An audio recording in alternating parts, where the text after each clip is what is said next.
Hey everybody, welcome to the channel where we talk everything Chicago Bears, Cubs. We also got some Blackhawks and maybe some Bulls in there too. Listen, if you like what you see here today, make sure you leave a like on the video, subscribe to the channel, leave your comments down below. Make sure we can all beat that YouTube algorithm and grow together. And I will catch you guys in the next one.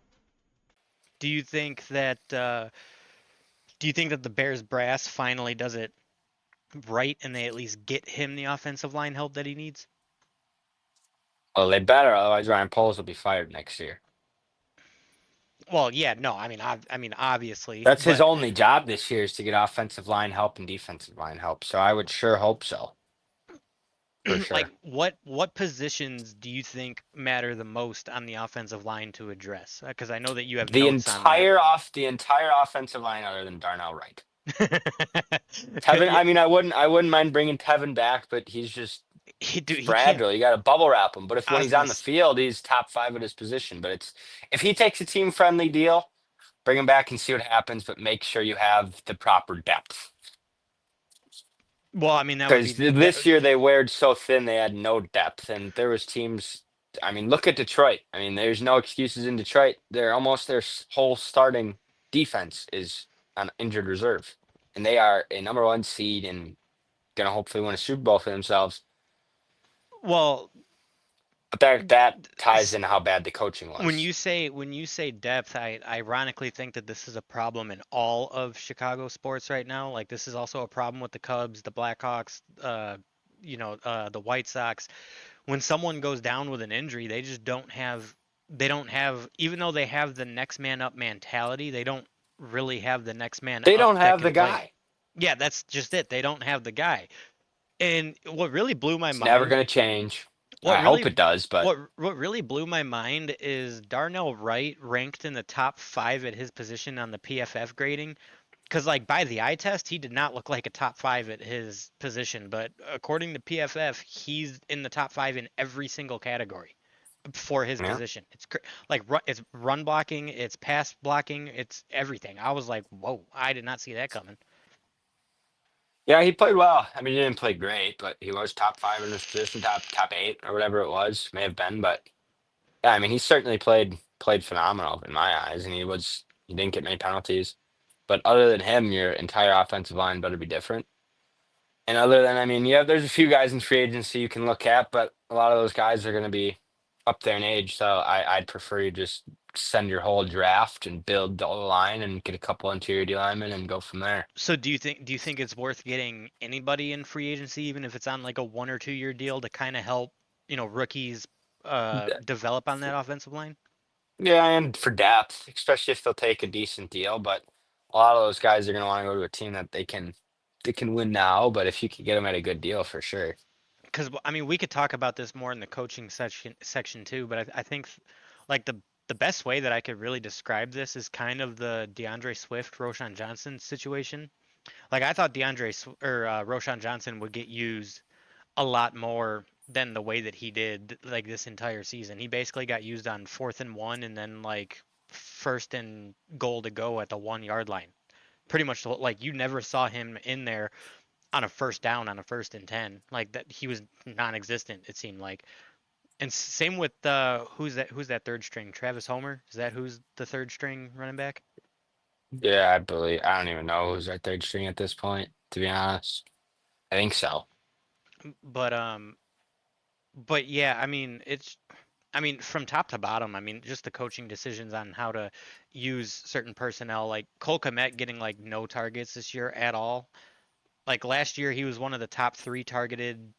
uh, one of the top three targeted tight ends in the league, which is how he got his contract extension, and then you don't use him at all. Make that Yeah. make sense. No, that's why the entire staff got fired. I mean, outright. I mean, yeah.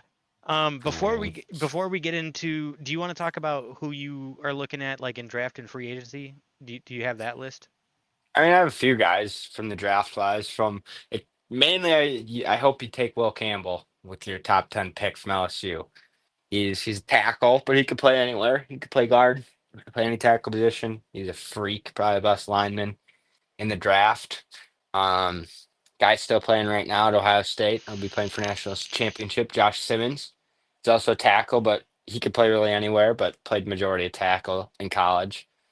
And then I can't remember his first name properly. I think it's Arante Ursi from Minnesota. He's a tackle. He's gonna be big, especially if you get a guy like Ben Johnson who likes to swing his tackles a lot. He's one of those like Penei Sewell type guys. He can really move quick and really be a swing tackle, which would be key in that kind of coaching decision with Ben Johnson. But that depends what kind of offense you're bringing here too. But other than that, I mean, you keep Darnell Wright. If Tevin wants to come back on a friendlier deal, which doesn't sound like he is, sounds like he wants to get his money, which go ahead and try. I don't know who's going to really give him a lot of money for how hurt he's been, but I was gonna say I don't know why you're gonna try to go get money when you know you can't stay on the field. if he could find a way to keep him healthy, he's a stud, and I really wanted him to work out, but guy can't stay healthy.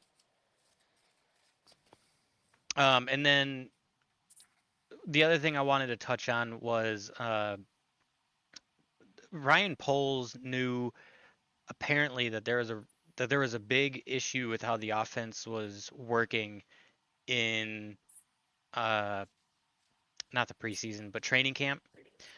Uh, why do you think that none of that was ever really addressed until, like you said, week 8 of the season?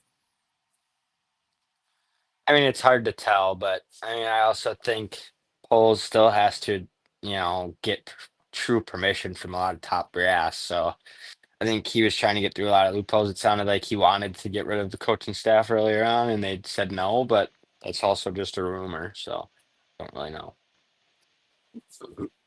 Yeah, I mean, it sounds like everything has to go through the McCaskies, and really, I mean, that's just kind of a really backwards way of running an organization because, your GM and your president should be making those decisions, and basically the McCaskies should just be there to sign paychecks. Like you look at any successful organization, look at Detroit. I mean, there's no way that their president and Well, ownership now is look at making. Detroit. Yeah, They that's what were I'm they saying. were where we were for our whole lives, but they're good now. Yeah, I mean, that's just what That's I'm the saying problem. though. We have Like, shitty ownership, that's what and it I'm won't saying. Like, change until they sell. yeah, I mean, you can even look at what Tampa Bay did with Tom Brady those 2 years, right? Like, the ownership is the ones that aren't making those decisions. It's the general manager, and then the ownership's just paying, signing the paychecks. Why does Chicago have to do things completely backwards? I don't understand. I mean, yeah, they're a cash cow for an organization, but it's like, That's all they care about. yeah, why don't you care about putting a decent product out on the field? Like, why don't you care about getting back to a Super Bowl? Why can't you care about, I mean, well, let's just face it. I mean, Well, they say they do. Soldiers They don't. Field, let's just be honest, Soldiers Field's always going to be sold out. It's never going to be an empty stadium. No one they're never going to boycott Chicago to the point where they stop showing up to football games. That'll I never don't happen. disagree. So it's like they know that. I mean, they're not I mean, Chicago is, one of the most faithful in terms of fan base in all of major league sports. I mean, you could look at it with the Cubs too when they were the lovable losers. I mean, Wrigley Field was still packed even though they weren't going anywhere. You could